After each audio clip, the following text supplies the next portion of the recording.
Her name is Samira Jackson. She was 16, a high school honor student, robotics team captain, daughter of two hardworking parents in Atlanta, Georgia. She never missed curfew, never got detention, and dreamed of attending MIT on a scholarship. But one morning, and a knock on the door changed everything. It was a Wednesday.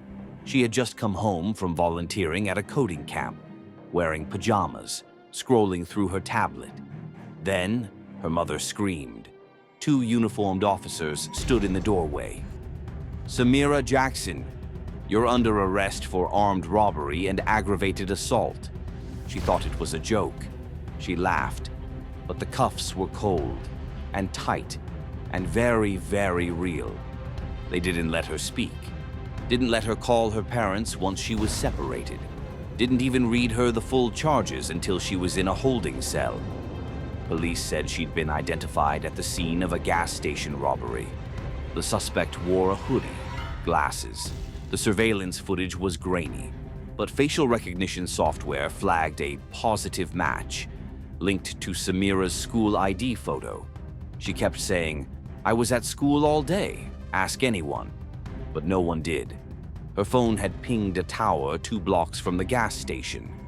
That was enough. The system believed she was guilty, and the system moved fast. 3 days. That's how long she spent in juvenile detention, sharing a cell with a girl who'd been in and out of the system since she was 9. Fluorescent lights, plastic mattresses, food that made her sick. Her parents couldn't find her at first. When they did, they were told the case was sealed because she was a minor. Her school had no idea where she was. Her robotics team thought she ghosted them, her dream of MIT slipping away. Her parents hired a lawyer, Carla Bridges, fierce. She started with the obvious, Samira's alibi.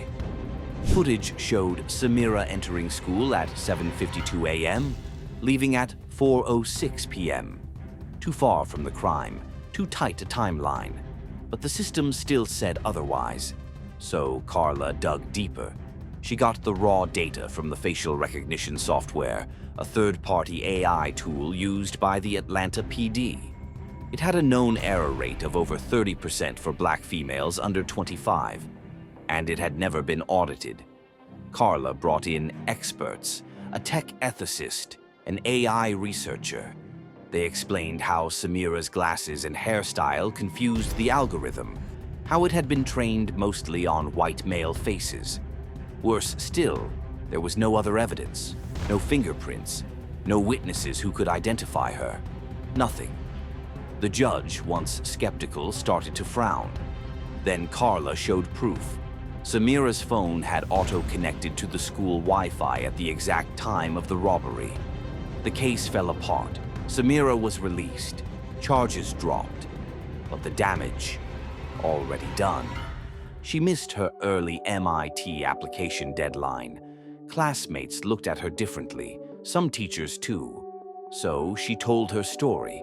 She built a website, posted everything, documents, timelines, her side of the story. Then she made a short film, then a documentary, then a movement. Her first site crashed from too much traffic. Her film, shot on an old iPhone, edited in her bedroom, was rejected from festivals. Not neutral enough, they said, but she kept going.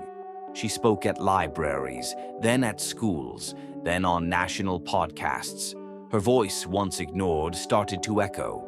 The documentary went viral. Civil rights groups shared it. Schools screened it. Lawmakers started asking hard questions. At 17, Samira testified before Congress. At 18, she founded a nonprofit, Face the Truth, advocating for algorithmic transparency, teaching young people their digital rights. And at 19, she got a full ride to MIT because sometimes the system isn't broken. It was built broken. But when the code is wrong, someone has to rewrite it. Samira did, and she's just getting started.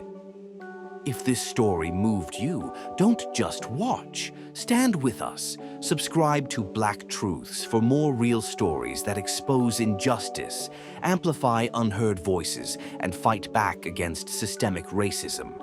Hit that like button, leave a comment, and share this video, because change begins with awareness, and awareness begins here. This is Black Truths, and we won't be silenced.